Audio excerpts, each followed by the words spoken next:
All right, gonna get a lower body workout in. Just wrapped up the day at work. So heading down to the garage gym to get in a quick workout. And then I gotta take over dad duty to watch this little guy. Look at him, he's got his little snake there and he's eager to get after it. So let's head on over to the gym so that we can go take over dad duty in about 30 minutes. So here's the gym. I've posted this a lot in my other videos. Here we go. So we got full setup here, squat rack, plates, bench, dumbbells over there, a couple other goodies over mounted over there. But today I'm just gonna do a landmine workout. And so this is gonna be kind of an example of, all right, I've only got so much time. I gotta get in a leg workout. And one of the things that makes it really easy to simplify a workout is just to choose one piece of equipment and get after it. So I'm gonna walk you guys through a quick dynamic warm-up to get the body going so that we don't get injured.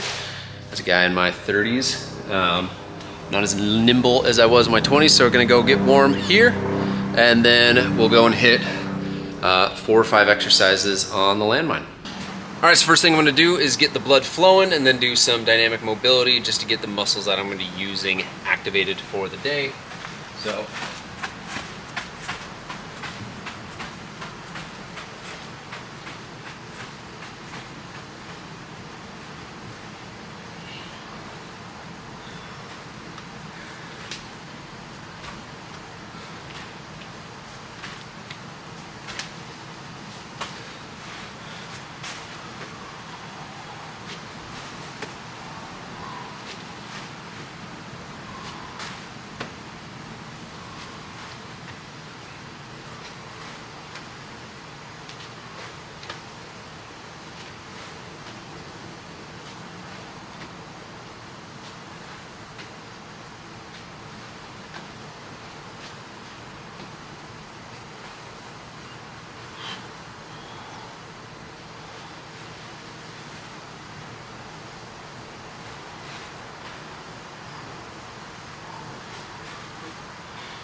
All right, so it doesn't need to be long, just needs to be quick, kind of fast tempo, get the blood flowing. And now I'm gonna do a couple exercises just to make sure that stabilizing core, posterior chain, because that's what I'm gonna be using. So I'm gonna come over here to my bench. And one of the ones that I love doing is a single leg hip thrust. This is to help get everything really integrated from a glute standpoint, core standpoint. So I'll do 10 of these.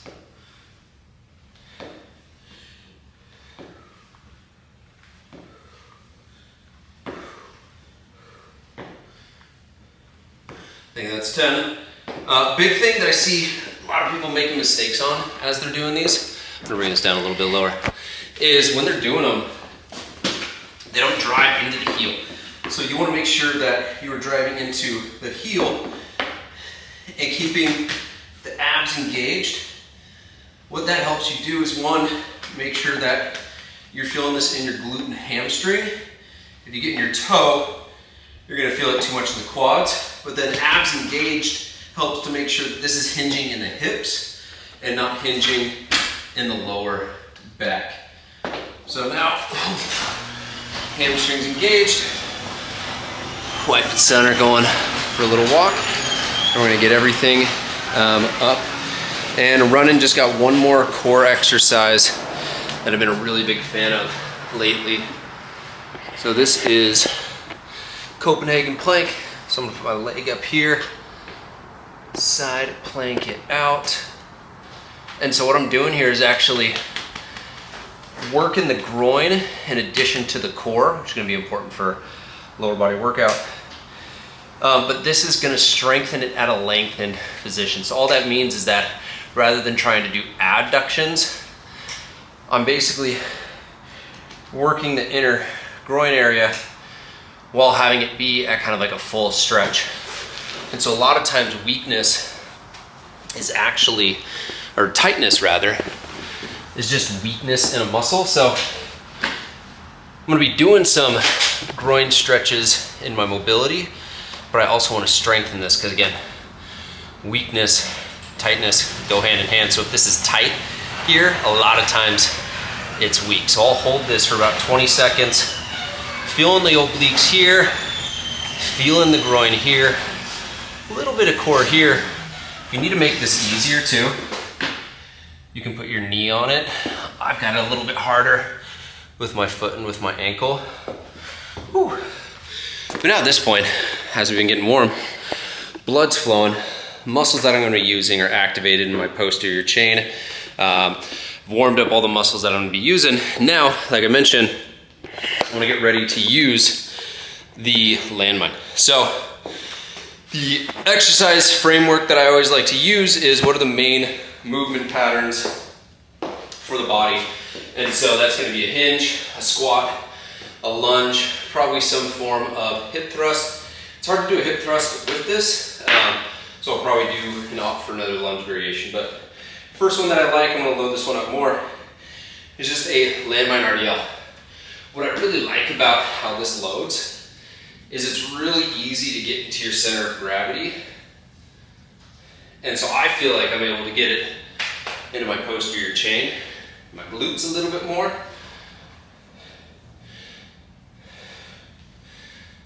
So just do 8 for warm up. And then I'm gonna load this up as heavy as I can go, even though it's a landmine. You can load these suckers up pretty heavy. It's kind of just limited with how many plates you can put on one side.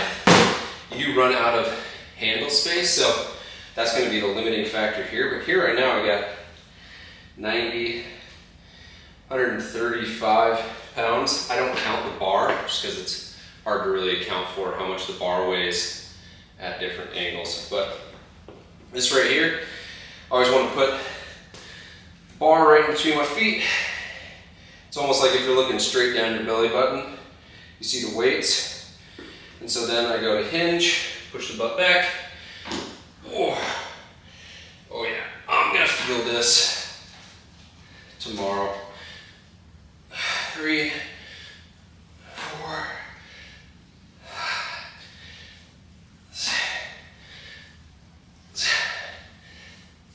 8. All right, so we'll go 3 more sets of that, about 60 seconds in between, and then we're gonna jump to a really quad dominant squat. All right, so just did that. 3 sets of 8, about 60 seconds in between. The goal here is to keep the tempo fast. Move heavy enough in whatever exercise you're doing that feels straining, but I'm obviously not going maximal effort here. Otherwise I would just need way more than a minute to recover. So what I'm gonna do next is probably my favorite exercise with the landmine, which is the hack squat. So load it up here, and I might have to adjust it so you guys can see my knees. But what I want to do here is basically get my hamstrings to my calves. So I might have to change where my feet are out a little bit. And so I'm going to be at like, I'd say this is like a 30-degree angle. I'm going down and basically getting into a catcher stance. So this is great for the quads because you're having to work them at a full range of motion, right? I'm here all the way, full knee flexion, whoa, coming out. And I'll do 12 of these, just because if I was doing a regular hack squat machine, or something that was actually maximal effort, I would be going much heavier. So because I'm going lighter, I'm gonna increase the reps. Not here to blow anything up. Oh, just trying to keep it quick. And put it down that way. And so, there's a little bit of like, how I like to think about exercise is almost like a football play where, yeah, ideally I've got 60 minutes, right? When I was younger, didn't have kids, In business, I would maybe, do 90 minutes, 20 minutes, 2 hours, whatever that is. But now it's like, okay, what's minimum effective dose? And a lot of times, if I come in here and I'm like, okay, I need to do dumbbell this, barbell that, machine this, run that, it's just a lot of decision fatigue. And so just by giving yourself a time frame, okay, I got 30 minutes, then having a framework of, okay, I'm doing lower body, inside of that, I'm doing the 4 major movement patterns, which I've got on this channel. I can link down below if anyone has any questions below on that, but something that is quad dominant, right, a squat. Something that's hip dominant, which is gonna be that RDL that I just did. Maybe a hip extension, if that makes sense, the setup that you're doing, like a kettlebell swing. But then some form of a lunge, it could be a forward, it could be a side, it could be a reverse. But at that point, if you've got a squat, hip hinge, lunge, and a hip thrust, like you're moving your body in the compound movements for the legs in those 4 areas. So if I do 3 exercises or 4 exercises of 3 sets, that's gonna be plenty to maintain the strength, maintain the muscle I have. And if I'm in a period where I am trying to get stronger or bigger, yeah, I'm gonna need more intensity. But right now, I'm just trying to string days together. Worked out the last 2 days, knew that I had to be done in a certain amount of time. So this is what I'm trying to do. 1, to make content and teach, but 2, like I'm not having to think too hard about this. This is a play I've ran a ton of times, and let's say I'm at a regular gym. Let's say I'm at home, right? I could do this with kettlebells. I could do this with dumbbells. I could do kettlebell or dumbbell RDL.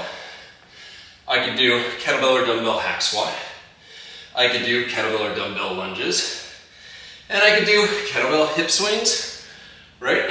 Kettlebell swings. I could do some sort of hip thrust with dumbbells or kettlebells. And I could do the same thing with barbells. I can do the same thing with machines. So the exercise selection doesn't really change, it's just the tool that you're using to accomplish it. And if you can utilize that mindset too at the gym, you're not gonna get knocked off track when there's an 18-year-old sitting in the bench or the squat rack for 2 hours. If you can't go and use the Smith machine you wanna use, boom, pop on over to a machine and chase similar movement pattern. That's gonna enable you to say, okay, what is the intention of this movement? How do I load it? How do I set it up? That's gonna give you a lot more variety. And then another kind of more advanced hack here, you're chasing proximity to failure. I'm not gonna get close to failure on these. One, because I gotta be able to dock between sets for this. But 90 pounds on a hack squat, landmine, is not going to get me to failure unless I'm doing 30 plus. And the other part of that too is, I'm more likely to have my heart rate go through the roof than actually have my quads smoke. So that's the actual limiter. But if I'm choosing one exercise, let's say a barbell bench press, machine bench press, Smith machine bench press, I'm trying to get 2 or 3 reps from failure. It doesn't matter necessarily what machine or equipment I'm using. The brain and the muscles just know, holy cow, this is really hard. If I don't get any stronger, I'm not gonna be able to handle this stress and this load. So sometimes if you're programming for yourself, or if a coach is programming for you, it's not a target rep set as much as it's, hey, I want you to take this set 2 reps from failure, 1 rep from failure, 2 failure. Oh. And that could be at 4 reps, 5 reps, 6 reps, 7 reps. Doesn't matter what machine you're using, how much weight you're using. And here's the other thing too, you might be super tired one day and 8 reps is what's programmed. But based on your sleep the night before, because you're traveling, kids are up, you might only get 4 or 5, and that's just based on what your recovery is. So lots of layers to this. What I'm gonna do now is get this set up for a lunge variation. And the nice thing about landmines too, I went from 3 plates, 2 plates, now I'm at 1 plate. and I'm able to keep the train moving. I don't have a bunch of setup. So I'm gonna do actually 2 different ones here because I'm not gonna do a hip extension, but I can move in different planes. So if I get a wide base for side lunges, for example, pull this back just a little bit, push this down. So a wide base for side lunges, I get to move laterally. Get nice and wide, boom. Loading it in that goblet position. This is gonna hammer my hips. And also work on what I was talking about earlier. The adductors and loading those at a stretch position. It's gonna help open up the hips a bit. So that's a lateral side to side lunge. And now what's great is I can take the same weight,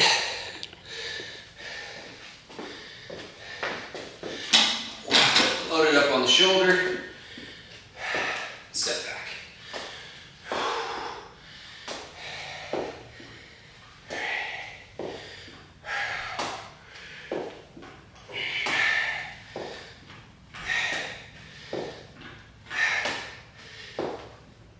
So this is an example of superset that you can do that's 2 similar setups, 2 similar moves, but enables you to get a lot of work done in a short amount of time.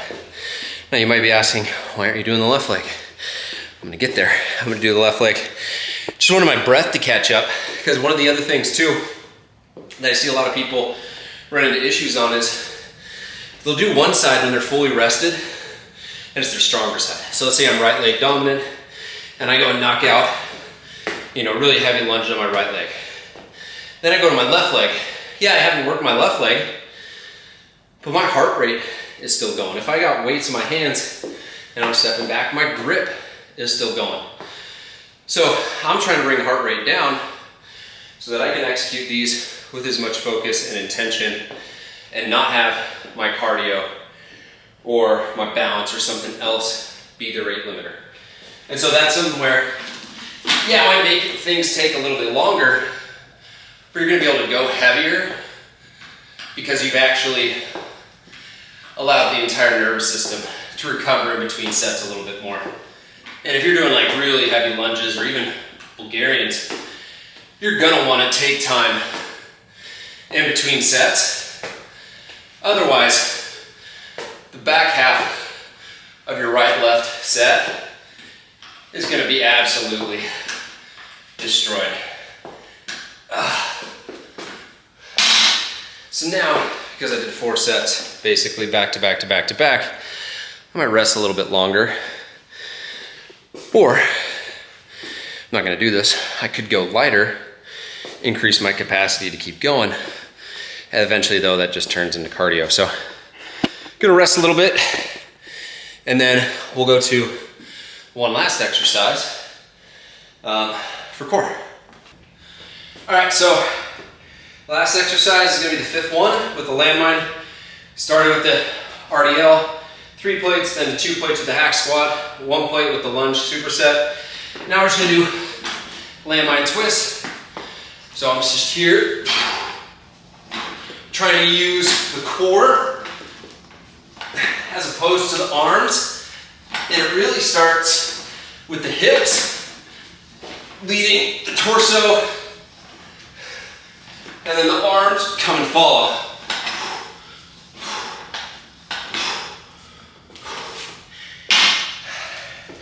Eight to 10 each side. The thing I love about landmines as well, it's a very athletic tool. Because of how it sits on its access point, hinge, whatever it's called, it requires a lot of stabilization.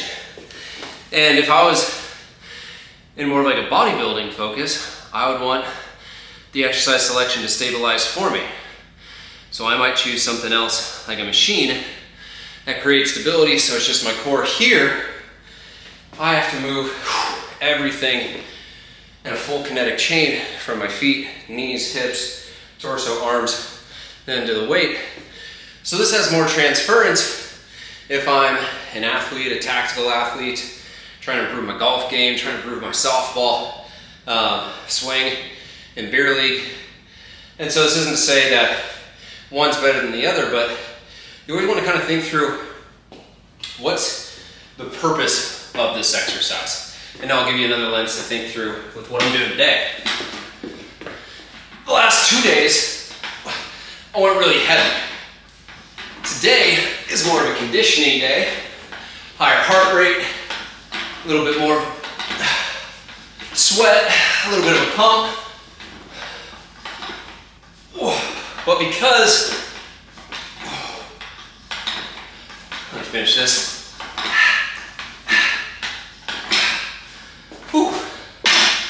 Because my previous 2 days were a little bit easier to recover from, I can go harder today, but I don't want to go super long hard because that might give me a higher recovery debt. I've slept really well the last few nights, so I got no problem raising my heart rate here. One of the things I was talking with a client earlier today is, let's say you haven't been sleeping well or you've been sick and you have the opportunity to choose something that's really high intensity that's gonna absolutely smoke you, or a long walk, or more of a bodybuilding style, 2-3 minutes in between sets, where it's more muscle fatigue as opposed to nervous system fatigue. That's where I would go. So you always gotta kind of ask, like, what did I do the prior 2 days? So I did a heavy lower body day, heavy upper body day. I wanted to do lower body today, but in a little bit of a different style. Tomorrow I'll do upper body. But then also I've slept really well. Monday, Tuesday, I'm feeling good, so I'm going a little bit harder. So that's kind of another lens to think through with all of this. It's perfect timing. Just finished here. First lady just came in from her walk with the donkey. So I'm just gonna rack this real quick. And then time to play with my son, watch the Mariners, and relax for the night. Thanks for watching. Drop comments, subscribe, all that good stuff. And if you dig this, I'll do the future ones, future videos.